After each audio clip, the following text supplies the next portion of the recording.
ये विपक्षी पार्टियां मेरा दोस्तों लगातार मोदी सरकार की टेंशन बढ़ा रही है।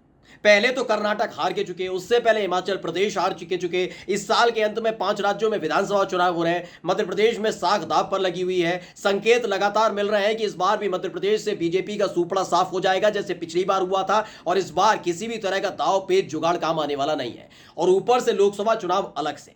और ऐसे में विपक्षी पार्टियों ने एकजुट होकर एक ऐसा काम कर दिया है जिसके बाद तमाम बीजेपी के नेता माथा पीट रहे हैं इस बात को लेकर, क्योंकि जिस तरह की शब्दावली का इस्तेमाल करते हुए, जोड़ तोड़ करते हुए, लोगों की भावनाओं से खेलने का काम ये करते रहे, वैसे ही एक चीज निकालकर अब जनता के सामने विपक्ष ने पेश कर दी है।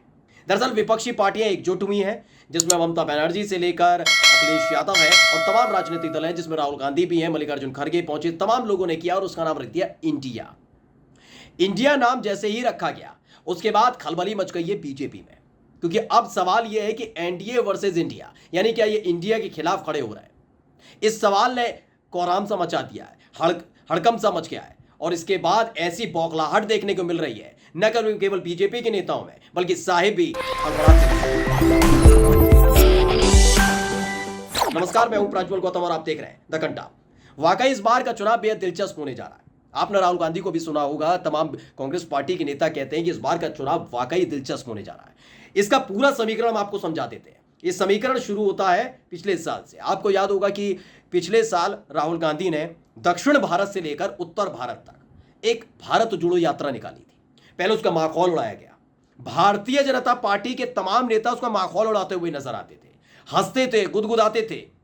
एक राज्य से जब दूसरे राज्य में पहुंची और देखा कि भीड़ लगातार बढ़ती जा रही है राहुल गांधी के साथ, तो ये बौखला गए थे, माथा पीटने लगे। उसके बाद लगा दिया गया गोदी एंकर्स को काम पर, और साथ ही आईटी सेल को एक्टिव कर दिया गया।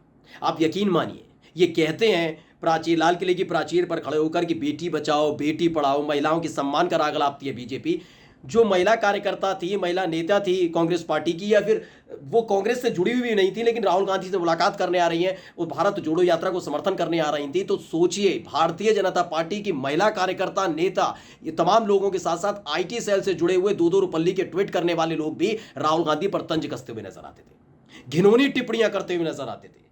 वो अगर किसी महिला कार्यकर्ता के साथ चलते हुए नजर आते थे तो इस बात का सम्मान नहीं किया जाता था कि कम से कम राहुल गांधी के खिलाफ बोलने से पहले 10 बार सोचें, क्योंकि उसका असर कहीं ना कहीं उस महिला के ऊपर भी पड़ेगा। चरित्र पर उंगली उठा दी जाती थी, लेकिन उसका असर क्या हुआ दोस्तों?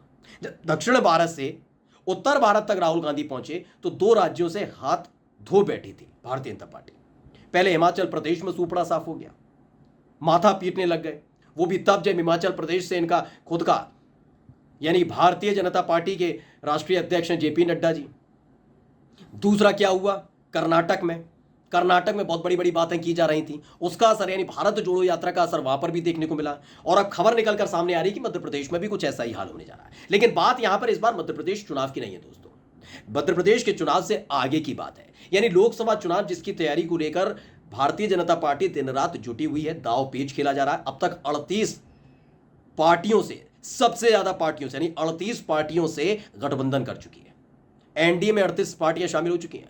कल आपको जब साहेब ये बताने आए ना, या भारतीय जनता पार्टी का कोई नेता या मंत्री ये बताने आए कि अकेले मोदी जी खड़े हुए हैं और पूरा समूचा विपक्ष एक साथ है, तो पूछ लीजिएगा कि उनके साथ यानी विपक्षी पार्टियां कितनी हैं और ये कितने।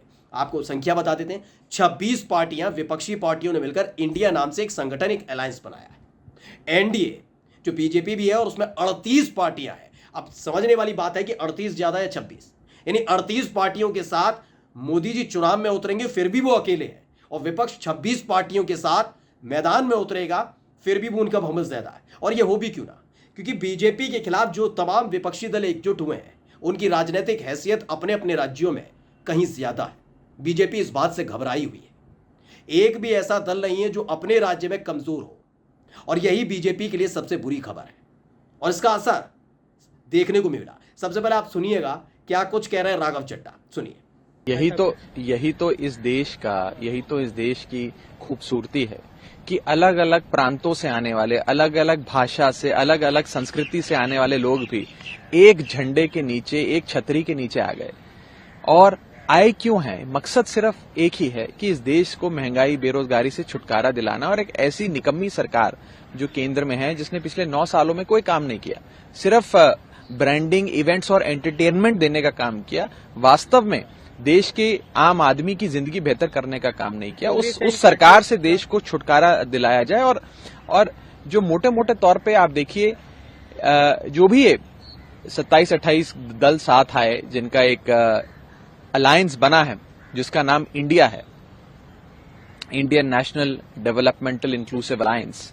ये अलायंस देखकर बीजेपी इतना घबरा गई है, इतना डर गई है कि वो बीजेपी जिसने 2014 से लेकर 2023 तक पिछले 9 सालों में एनडीए की एक भी बैठक नहीं बुलाई, वो मजबूर हो गई बैठक बुलाने के लिए। तो राघव चड्ढा को आपने सुना, ये आपको हमने इसलिए सुनवाया है क्योंकि आपको बता दें, जैसे ही इंडिया नाम का जिक्र हुआ उसके बाद खलबली सी मच गई थी।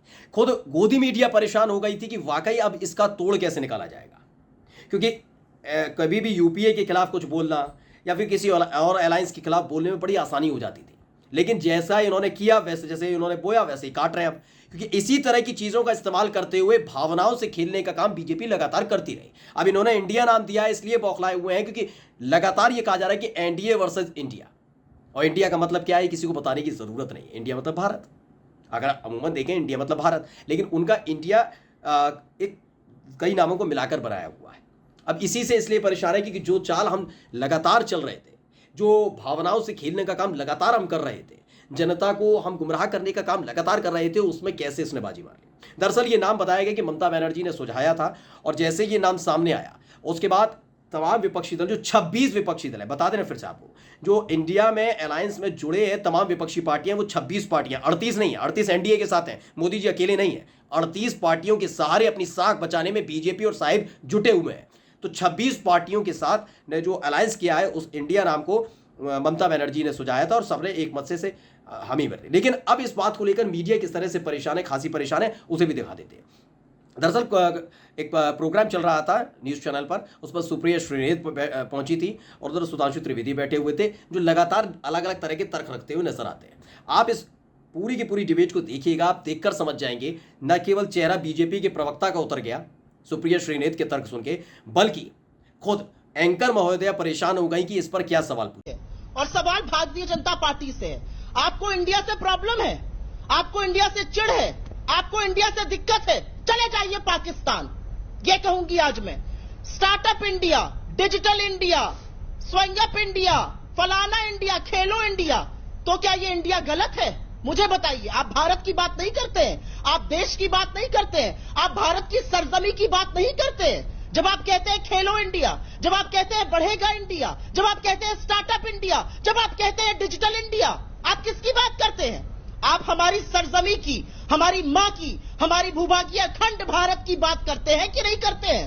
क्या बातें करते हैं ये लोग? आपको इंडिया से दिक्कत है, हाँ या ना? और अगर दिक्कत है तो चले जाइए पाकिस्तान। वैसे भी बिना मुंह उठाए चले जाते हैं लाहौर बिरयानी खाने, सिवई खाने, भगवान जाने क्या करने। आपको दिक्कत किस बात से है? आपको दिक्कत इस बात से है कि जब समूचा विपक्ष एक साथ आके खड़ा हो गया है और आपको मुद्दों पर घेर रहा है, तो आपके पास अब झांकने के लिए, भागने के लिए, मुंह छुपाने के लिए कोई कोना नहीं बचा है। आज भारतीय जनता पार्टी ये स्पष्ट करके जाए, हल्ला बोल और आज तक के आपके शो पर, आपको इंडिया से दिक्कत है या नहीं है? सुधांशु जी जवाब दीजिए। तो आपने तमाम खेलो इंडिया, स्टार्टअप इंडिया क्यों दिए? खेलो भारत के, ठीक, खेलो भारत, वरना स्टार्टअप वही जगह है आपकी। तो देखा आपने किस तरह से परेशान नजर आ रही हैं, हैरान नजर आ रही हैं, क्योंकि सवाल सीधे तौर पर जुड़ा हुआ है किससे? भारतीय जनता पार्टी से जुड़ा हुआ है। यह सवाल उठा हुआ है कि कैसे इसका जवाब दिया जाएगा, और इसी ने सीधे तौर पर परेशानी में डाल दिया न केवल भारतीय जनता पार्टी को, बल्कि उन तमाम नेताओं को भी और उन गोदी मीडिया के एंकर्स को भी जो लगातार चरण वंदना करने में जुटे रहते थे। सुप्रिया श्रीनेत ने एक ही झटके में धागे खोलकर रख दिए कि बताइए जरा इंडिया से आपको दिक्कत किस बात की है। क्योंकि जैसे ही इसका ऐलान हुआ था उसके बाद मोदी जी मंच पर खड़े होकर फितरत बता रहे थे विपक्षी पार्टियों की। सोचिए, मोदी जी विपक्षी पार्टियों की फितरत बता रहे थे। ये भूल गए थे कि जब कांग्रेस पार्टी सत्ता में हुआ करती थी उस दौरान ऐसे ही एक 1975 में, 1977 में और उसके बाद 1987 में भी ऐसा ही एक मोर्चा बना था, और हर मोर्चे में पहले में जनसंघ, फिर उसके बाद बीजेपी, जनसंघ के बाद बीजेपी बनी थी, वो शामिल होती रही। तब उन्होंने गठबंधन में शामिल होते रहे, मोर्चे में शामिल होते रहे, तो वो मौका परस्ती नहीं थी, वो एकजुटता नहीं थी। लेकिन आज अगर इनके खिलाफ कोई खड़ा हो रहा है तो किस तरह की शब्दावली का इस्तेमाल किया जाता, आप खुद सोचिए। नमस्कार।